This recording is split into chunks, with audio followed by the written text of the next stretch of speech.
हमारे लोगों के लिए बंद थे ना, वो खुल गए।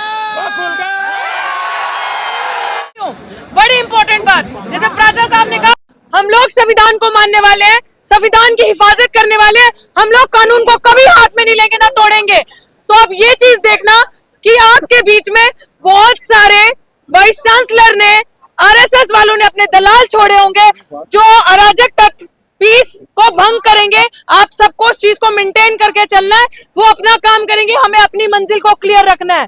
क्यों जरूरी है? सब कुछ लूट लिया है लोगों ने आपका। ये लोग, जैसे प्राचा साहब ने बताया, आपके गरीब बच्चों की, गरीब लोगों की 25,000 नौकरियां खा के बैठे सिर्फ और सिर्फ इस विश्वविद्यालय में।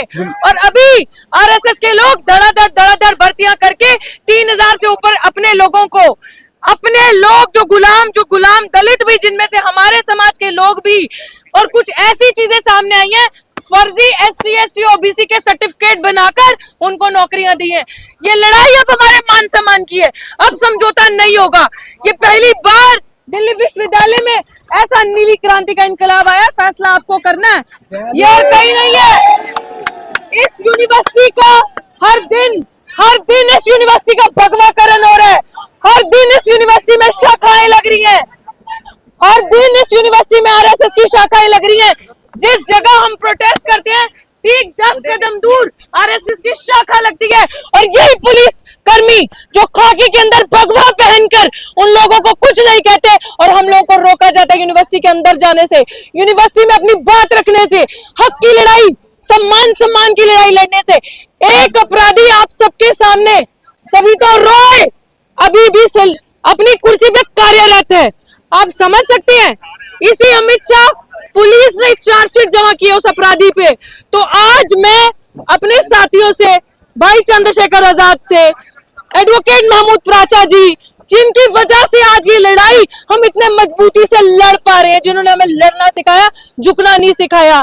बाकी मेरे भाई अभिजीत जाटव जी, भाई सतपाल जी, सब यहाँ पे है। माफ करना अगर किसी का नाम नहीं ले पा रही हो, भूल गई।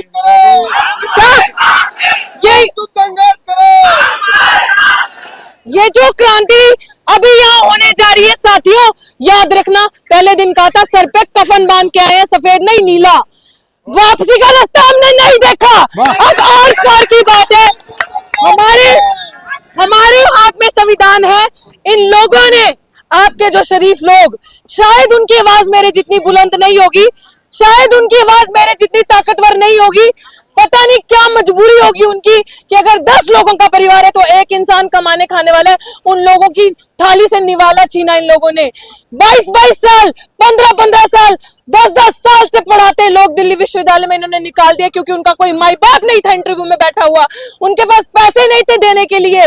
और एक बड़ी खबर पूरे सबूतों के साथ मैं आपको बताती हूँ भाई, आपके भी संज्ञान में ला रही हूँ। एक रामजस कॉलेज, इस लाल बत्ती पे रामजस कॉलेज में चेयरमैन के साथ सेटिंग करके सब सबूत है हमारे पास। वो काम हम नहीं कर सकते। हमारे बाबा साहब ने बोला संघर्ष करो, शिक्षित बनो, पढ़ो लिखो। हम नहीं किसी को फोन कॉल आधी रात को 1800 फोन कॉल करके और हम नौकरी लें, हमारे अंदर वो चीजें नहीं है। हम गुलामी नहीं करेंगे, हम अपने कैरेक्टर से समझौता नहीं करेंगे, लेकिन यहाँ पे इस तरीके से नौकरियां दी जा रही हैं, इस तरीके से पैसे से और महिलाओं के मान सम्मान से खेलकर, और हमारे मान सम्मान की लड़ाई हम लड़ेंगे। हम अपनी किसी भी बहन को ऐसा गंदा काम करने के लिए मजबूर नहीं होने देंगे एक नौकरी लेने के लिए। ये भाई आप लोगों पे प्राचा साहब जिम्मेदारी है, मैं इसके पूरे तथ्य आपको दूंगी कि किस तरीके से महिलाओं को मेंटली और सेक्सुअली एक्सप्लॉइट करके यहाँ पे नौकरियां दी जा रही हैं। तो मैं चाहती हूँ, अरे रुक जाओ रे, रुक जाओ,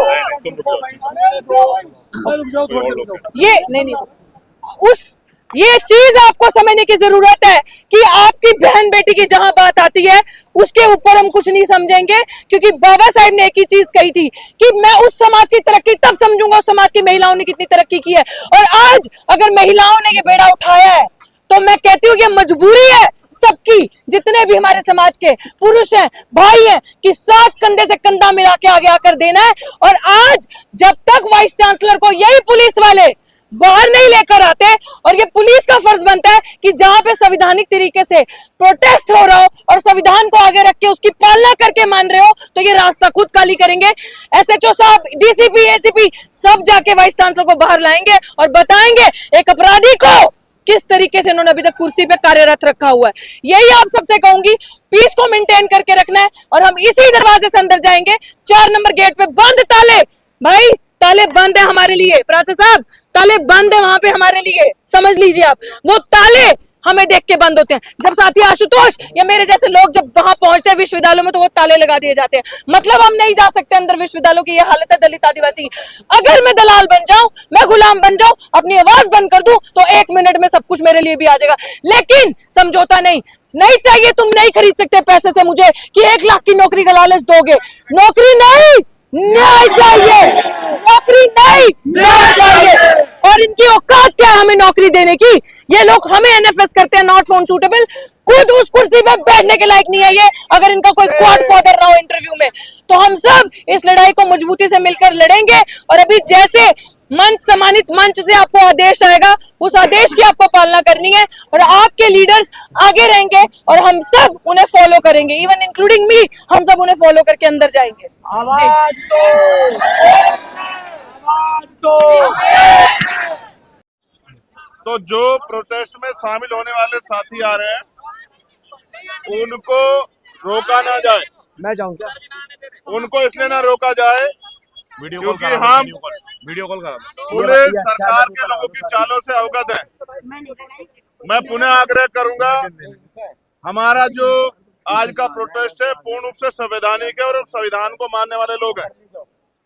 लेकिन जानबूझ के हमारे साथियों को रोक के इस तरह का माहौल बनाने का अगर पुलिस प्रयास करेगी तो ये अच्छा नहीं है।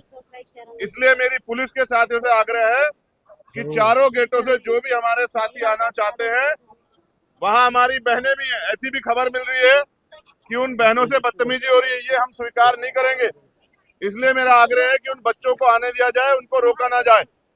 अब मैं आग्रह करूंगा हमारी नेता छोटी बहन रितु से कि वो अपनी बात रखें। जय भीम, जय भीम। सबसे पहले जितने पुलिस के साथी के पीछे खड़े हैं, हमने 145 दिन धरना किया और बिल्कुल लॉ एंड ऑर्डर मेंटेन करके किया। ये एसएचओ साहब सुन लो, कोई भी साथी हमारा रुकना नहीं चाहिए। और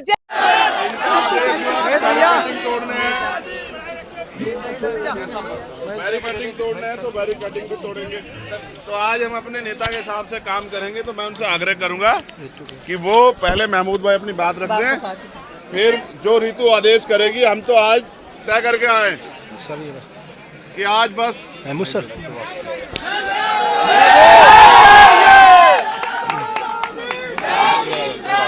अभिषेक भैया